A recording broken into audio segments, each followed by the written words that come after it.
right, welcome to another episode of the Taylor Healing Collective podcast. We talk a lot on this show about transformation through the mind, body, and soul. And today I have a special guest. She goes by Misha on TikTok, Soulfully Misha, and she does some great work in subconscious programming and works as a hypnotherapist. So I will let her introduce herself and tell us a little bit about what she does. Yes, hi Taylor. I'm so excited to be here. As she said, my name is Misha. I am a certified hypnotherapist, and I have been one for about 2 years now, I would say.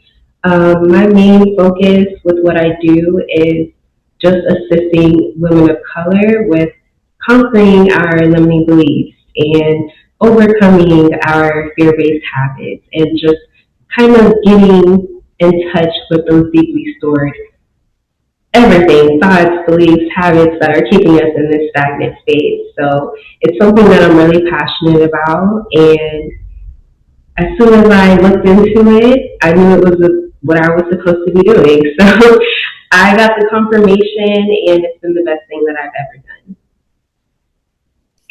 Nice. So can you tell us a little bit about how you got into hypnotherapy and reprogramming the subconscious? Ooh, yes, I love this question because it was very random. I was in a very dark space.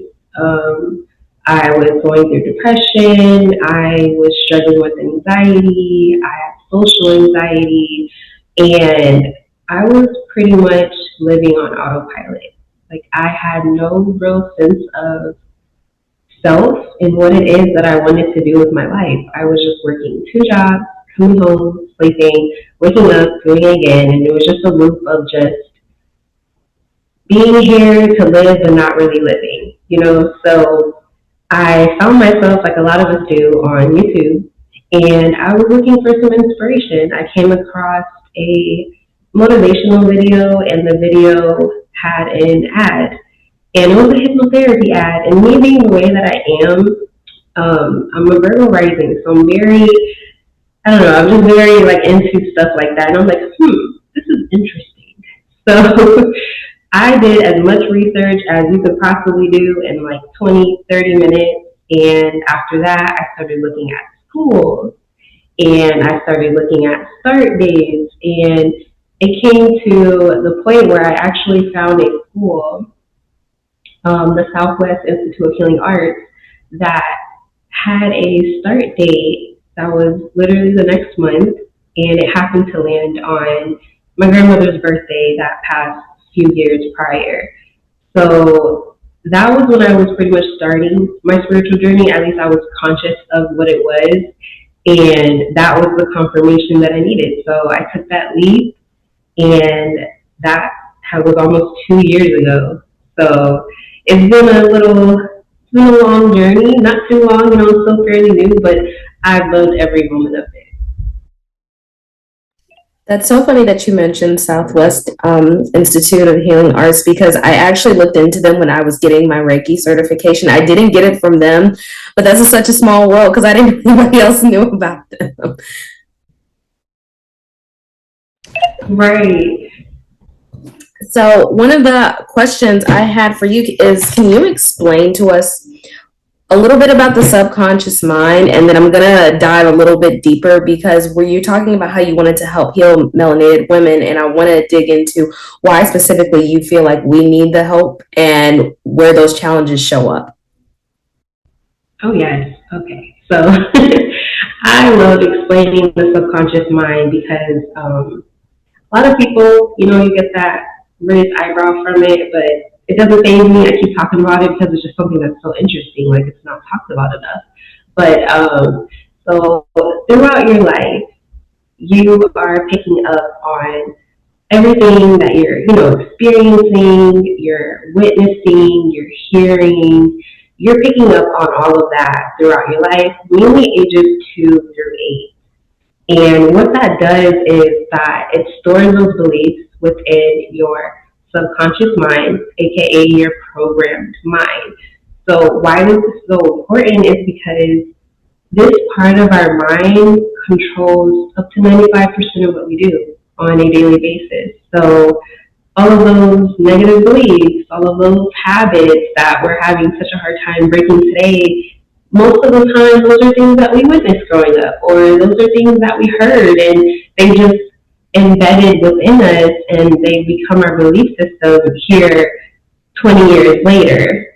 So the subconscious mind is really that programmed mind that just has everything that you've ever experienced within it.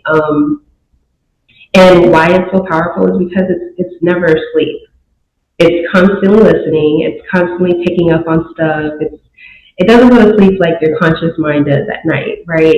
Your subconscious mind is always in the trance-like state, which is the beta brainwave state, which is the state that we were in from ages 2 to 8. So when they say the mind is like a sponge for children, the mind is like a sponge. Everything is picked up on. I feel that definitely not noticing what you pick up on every day, I think, has a big impact throughout your day, because we see little pieces of programming in almost everything. From the minute you open the TikTok app, or maybe the news, or even in the store, things affect us that we don't even pay attention to. So I find that really interesting. So what do you think we pick up as melanated women in our everyday that may affect our subconscious programming? There is quite a lot of things that we relate on that we don't even think about. I can say out of my 2 years of doing this, mind you, I didn't start with working with women of color. When I first started, I was a bit uneasy about like what I wanted to pursue and how I wanted to go about it. Because I had someone over here telling me smoking cessation, where the money's at, and then I had someone over here telling me like do past life regression, that's where the money's at. And I'm just like, I want to do something that feels right, that like invokes that feeling within me. So as far as wanting to work with women of color, it's because I really sat there and I took a look at myself. And when I was in that dark space, I asked myself, like, who can I turn to? Who can I really talk to? And I didn't really have that many people that I could turn to, or at least I thought I didn't. You know, I had that belief system. So I focused on that because a lot of us just believe we aren't worthy of the life that we desire. And a lot of the beliefs that we have in common have to do with our lack of self-love and just not believing that we're capable of obtaining this peace or this freedom or just the love of our life. You know, it's just we're constantly in a repetitive cycle because of either suppressed trauma from our past or trauma that we've recently been through that was so repetitive that now that's stored in our subconscious. So I decided to focus on that because I knew that that was a safe space that was needed at the time that I was going through something, and I wanted to create a space like that. So where does hypnotism come in with all of this? So the way that hypnotherapy works with all of this is simply like the subconscious mind and the beliefs that we were touching on that are stored within there. Hypnosis allows us to get back into that theta brainwave state without like stressing about it or overthinking about the process. It allows us to be in that state where we have direct access to that part of our mind. So throughout the hypnosis or hypnotherapy process, my main thing is the relaxation method. Like granted, everyone's different because everyone's, been through different stuff, but the relaxation method is simply allowing you to relax every muscle in your body. And a lot of us don't even know what that feels like because when we are in that relaxed state, it's when we're sleeping. So when I do the hypnosis, the hypnotherapy, it's me getting you in that space so that we can relax your body as well as your conscious mind to allow us to reach your subconscious mind and be able to, change those deep inner thoughts and those deep inner beliefs to really assist you in, changing your conscious view of yourself as well as the subconscious. So, can you share with us about the first time you experienced this and what it was like for you? Yes, I can. I love this question because I was just like a lot of people that message me and ask me like, is this like Get Out, or are you gonna play with my mind? Because at first I was very intrigued with it, and my first experience with it was throughout my schooling process. We would pair up and we would do it on each other, and at first it was a bit scary, but I started noticing the difference in how I was speaking to myself and how I was waking up and I was actually being productive and stuff like that. And I feel like when I started the schooling process, that's what really helped me switch my belief system surrounding it. But honestly, it was fairly scary at first because you do have that belief, and you just have to, like I do it myself with the one-on-one clients that I have, you just have to provide that reassurance and that safe space and just let them know, like, hey, this is your mind. I don't have control over it like you think I do. Like, I can't make you go against any of your core values. It's strictly your mind. But it was fairly nerve-wracking at first. So, you mentioned the theta brainwave state. Now, when you underwent the hypnosis for the first time, were you sleeping? Was it something you listened to at night, or was it an active session during the day? Yes, so it was an active session with one of my classmates. But as I progressed throughout that journey, I started listening to the subliminals overnight. Like, those 8-hour subliminal videos that just play overnight with the affirmations. Those are really freaking powerful. Do not sleep on those because that's simply self-hypnosis. Like, yeah, granted, you're not saying it to yourself, but that is another way to reprogram your subconscious mind without like feeling like overstimulated or like you have to do any extra stuff. So it was definitely an experience, but I love the relaxation part of it. Do you feel like you have to hear those videos super loud when you sleep, or does just like your ears, because we pick up so much without even noticing it, you could probably like leave it in another room and turn it on and still be able to pick that up in your sleep? This is so interesting because I actually got this question from a client the other day, and you do not have to have that phone right up here on your ear when you're going to sleep. You can have it, just low enough for you to like hear it, even if it's like whispers, but you will still get the same results. It's just a matter of the discipline and how consistent you are with listening to it like every night or every morning as you're getting ready. It just depends on that. And I don't say the volume would really play too much, but sometimes I have it too loud on the TV in the room and I'll wake up terrified. So it's really also your preference and what resonates with you. Yeah, so I'm really big on listening to affirmations. I record them myself and for other people. And I realize that, especially when you hear your own voice as well, because I do listen to the YouTube videos, but hearing your own voice, I think, kind of brings it to a balance because you're not used to listening to your own. You're always used to listening to other people. So it's like you speaking inside of your head. So I really love that. What are some common misconceptions that people have about reprogramming the subconscious? The common misconception that I hear is that people just don't believe that it's true. Like, they don't believe that the subconscious mind is accessible.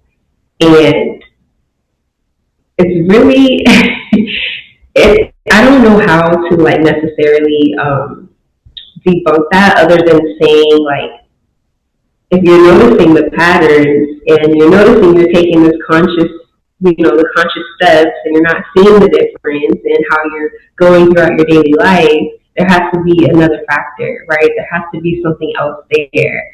So that is actually the main thing that I hear. It's like, there's no way that's that easily accessible. It is. It's just a matter of, in your mind, you have your conscious mind, and then you have this thing that I like to call the BS wall. And then behind the BS wall is your subconscious mind. It's just if you don't get in that relaxed state, that trance like state to access that part, you're going to keep running into that wall. So you're going to only keep getting in contact with your 5% of your conscious mind, your creative mind, versus the programmed mind.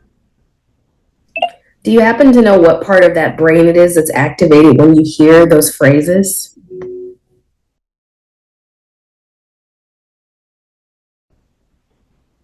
I don't. That's why I'm asking. No, I would have to think about it. I'm like, do I?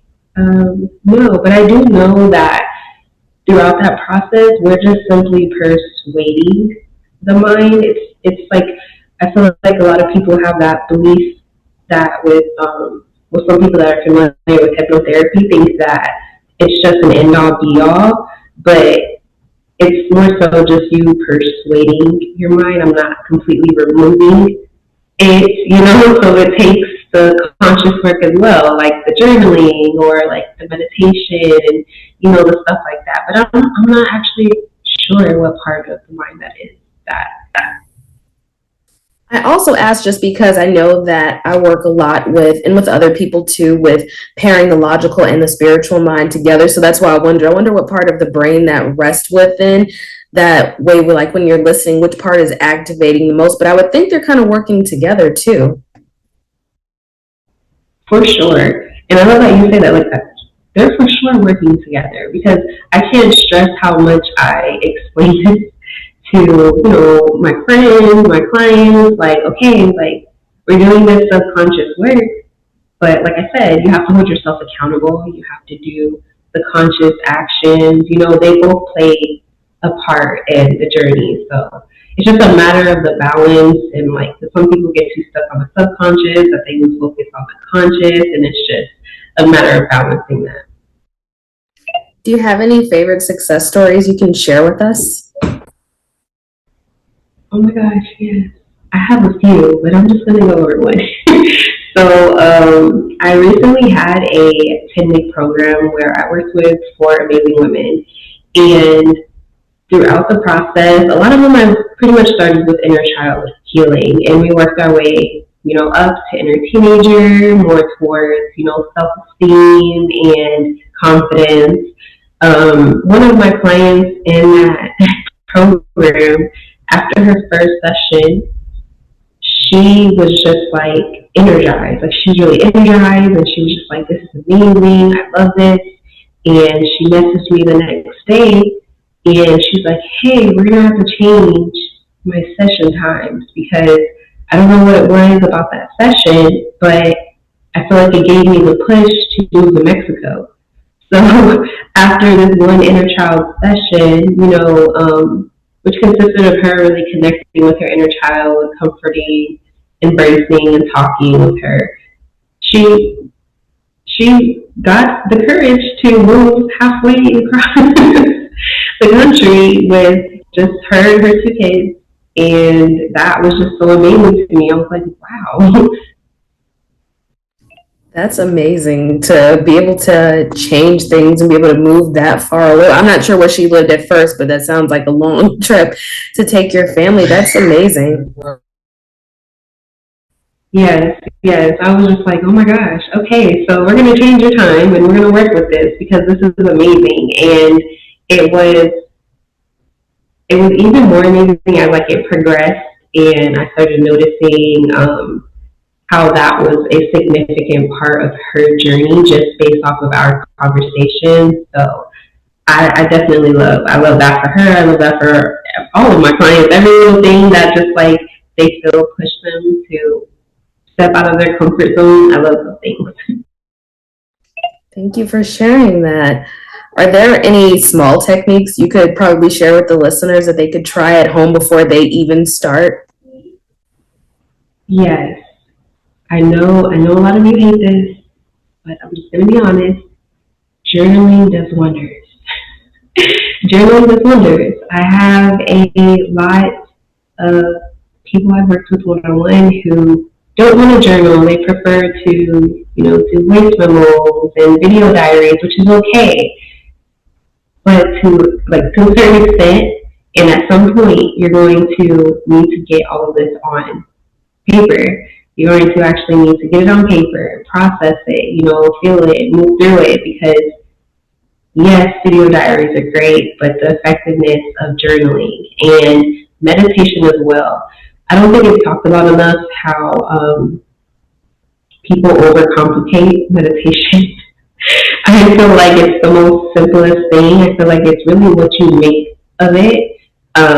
But how TikTok has people viewing stuff sometimes. But those, and as well as visualization. Like, I cannot stress the power of visualization. And I can see from personal experience that literally my business is a product of a lot of visualization. So those are techniques that will help you with tapping into your subconscious mind and also reprogramming in the process. Do you feel like there are any health benefits to this outside of just living your dream life? So it really depends, because hypnotherapy can be used for anything. Like I said, I decided to focus on self-esteem. My main thing is like boosting self-esteem. But hypnotherapy can be used for physical pain, like to alleviate physical pain. It can be used for like stomach issues such as IBS. It can be used for depression. Like, it can be used for a lot of different things, weight loss, like the list goes on. But there's a lot of different health benefits, as well as like if you are wanting to if you just have that set vision of your end goal and say that you want to build your self-esteem, but you're also wanting to, have a better morning habit or better routine and stuff of that nature, that will help within that process. It's like it's very weird. I don't know how to fully explain it, but hypnotherapy is like a big energy boost. Like, granted, after it, you were just kind of sleeping, so you may be a little sleepy after, but as the days progress, it's really an energy boost. Okay, so if I book a session with you and you're walking me through my first session, what does that usually involve? So as far as the first session, I usually spend about 10, 15 minutes, if I haven't done so, on a discovery call with answering questions. And if some don't have questions, then I will just walk you through the process of like what you could experience, how this could happen, what you will feel, stuff of that nature. And I would just ask you to get as comfortable as you possibly can. I usually recommend getting very comfortable laying down, because I feel like when you're sitting in the chair, it's like you're constantly thinking, like, am I comfortable? Like, am I comfy? Like, so I will tell you to lay down, rest your arms on your side, close your eyes, and before we get into the hypnotherapy process, I always do breath work. I love me some breath work. so I will definitely start doing breath work with you, and then slowly insert relaxing music, slowly insert relaxation technique, and just allow you to focus on relaxing every muscle in your body. And throughout the process, depending on what the focus is for the session, a lot of it pertains to imagery. So it's actually like meditation. It's just visualization within a relaxed state. So that's what the session will really consist of. Following that, I usually ask, like, what did you experience? What did you see? Because everyone's experience is different. Like, at times, I'm just like blown away at what what everyone's subconscious mind comes up with, because sometimes I use similar scripts or sessions with clients that I use on myself, and I'm just like, wow, like two people doing the same exact script session, but two completely different perspectives. So yeah, that's pretty much how I don't want to trail off too much, but that's pretty much how the session would go. That's awesome. And guys, I'm going to tag all of Misha's information in case you want to book your first hypnotherapy session to transform your life. So I am curious, have you ever used any of these methods with family members or close friends, and have they given the same kind of success stories? Yes. Actually, I have some family members that don't necessarily want to try that just yet, but I have had the pleasure of doing it with my boyfriend, and like he was my practice dummy throughout my whole schooling process. So he got it for free. You know, he just got the works. But I had the pleasure of doing. It was more so like an ideometer response. So I had the pleasure of doing a session where I was pretty much just asking about like his confidence and how he was feeling, and in turn I was speaking to his mind and having him respond to me with his finger muscles and just the jumping. So he freaking loved it. He loved it, but then he was also like, "What the heck is this?" So I think that was the last time that I've done it on him, but I have had a friend or two that I've had the pleasure of doing inner child sessions with, and they're very emotional, but the progression and just the perspective that you get from it, it's like they always message me a day or two later, and they're just like, wow, this came up for me. What is this? Or just like, how do I like build this relationship with her, strengthen this relationship with her? So I would say yes. Well, thank you for all the amazing work that you do. It's very enlightening to hear that there are more women coming into this kind of work. I'm sure they always were because it's a very intuitive thing, but to know that that can help activate other people is so great to hear. So, one of my final questions I have for you is, do you think you could share with the audience why it is so crucial to program your subconscious? If you're experiencing any kind of anxiety or doubt in your life, why is this so beneficial for us? And you said it a little bit, but I'd just like for you to elaborate for people who still might not absolutely get it yet. Yes, absolutely, absolutely. Like I told you, I love the questions. I love them. So the importance in reprogramming your subconscious mind. So ladies, your subconscious mind is where everything that you have learned throughout ages 2 to 8 is stored. So if I'm speaking from my personal experience, I grew up in a household where I was the only girl. I was the middle child, and I didn't have that much of a strong relationship with my mother. I was more so a daddy's girl. So growing up, I was always taught not to show my emotions. I was taught to stay in a child's place. You know, I was taught to not speak unless spoken to from my elders. And in turn, as I grew older, I realized that I had no real sense of emotion. I suppressed, like I didn't know what it felt like to have a good cry, and I noticed that this was affecting me and not allowing me to tap into my feminine energy. I was taught to like literally process and just move throughout life in my masculine energy, and a lot of times that's what us women of color are taught without even realizing it. So when you are able to get in contact with that part of your subconscious mind, you're able to face those suppressed beliefs, those emotions, and those thoughts, the negative thoughts. Because how many of us think we're not good enough? Like, how many of us need someone else to tell us that we are good enough? You know, we look for everything that's within us in external places. So, by reprogramming your subconscious mind, you're able to tap into your inner power. You're able to recognize who the heck you are, and you're able to move forward in that energy. So that is why I believe it's such an amazing thing and a powerful thing to do.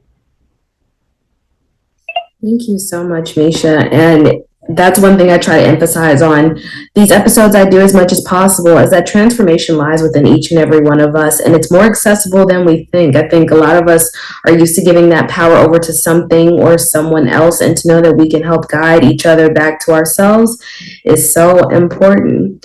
So, if you can you share with the audience how they can get in touch with you, any offerings that you have, so they can get to know you a little bit better through all this wisdom you shared today? Yes, so as Taylor said in the beginning, I'm on TikTok, I'm on Instagram, and my ad is Soulfully Misha. That's SOULFULLY Misha. And I don't know when this is going to come out, but I actually currently have a group hypnotherapy session that I am promoting for September 30th and October 1st. So if you are struggling with your confidence and you're wanting to get that subconscious boost, then that's what that's for. That's what I created it for. And it's very intimate because there's actually a few spots so that I can actually talk with you all. You can also find me. Well, my website is pretty long, but it's pretty much my Stand Store link that's in all of my bios. And that's how you can book one-on-one with me or my group session. The episode will actually be out this Sunday, so I will make sure to share that with everyone. If you want to get on that session, please be sure to click the link that I'm going to post in the bios on both YouTube and the podcast episodes. So again, I want to thank Misha for being here with us today and sharing her wisdom with us. Are there any other words you want to leave us with today? Short and simple, have grace with yourself. This journey is never ending, and you're going to have trials and you're going to have tribulations, but just have grace with yourself, because in the end, you truly only really have yourself. So I want to leave you guys with that. Thank you so much. So this has been another episode of the Tailored Healing Collective podcast. I will be linking all of Misha's information in our show notes, and be sure to reach out. As always, until next time, let love lead the way.